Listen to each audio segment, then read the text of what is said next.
With the return of high school football in Mississippi, much talk has been about how do we keep the players safe. That raises the question of how do coaches feel about coaching during a pandemic? WCBI Sports' Chris Bolton went out to find that answer. Take a listen. I know some people say it's not real, it's all this and that. Well, it's real when you've been around somebody that has it. The coronavirus pandemic has been a cause for concern not only for high school athletes, but for high school coaches as well. Booneville head football coach Mike Maddox says his program has been directly impacted by COVID-19 after one of his assistant coaches tested positive for the virus in July. He's still not 100%, and it's been 2 months since he tested positive.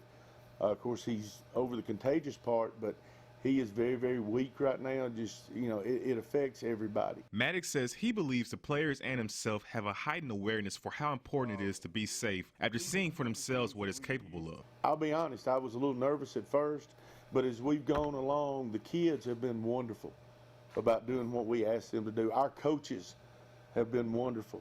They remind the kids, and plus they've gotten to see one of our coaches what it's done to him, how weak he, and that like I said, when you see somebody with it or been around somebody that it changes your outlook at it. Maddox himself has medical conditions that make him more at risk. In 2019, Maddox had a 6-inch abscess in his right lung that would have killed him if it ruptured. Fast forward to now, Maddox says he and his teams are taking all the necessary precautions as they prepare for the start of football season. I've had to be really, really careful this year because I'm missing probably a quarter of my right lung.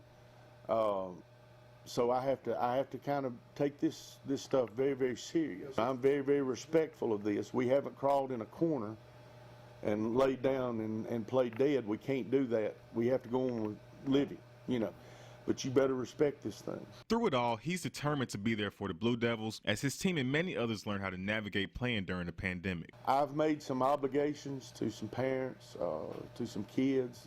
We have a wonderful senior class. Made a commitment to my daughter, who wants me to coach. She's a student here. So, when you make obligations, you figure out what you got to do and you do it. Even though Maddox has his own health concerns, he stresses the importance of everyone else's safety above all. Yes, I'm going to wear a mask because I'm not being selfish. I hate it more than anybody. But if it's the slightest little chance that it will help me giving it to someone, I'm going to wear one. I'm not going to, I'm not going to wear one this or that. So it's not about me, it's about other people. Booneville begins its season against Ripley on September 4th. Reporting in Booneville, Chris Bolton, WCBI Sports.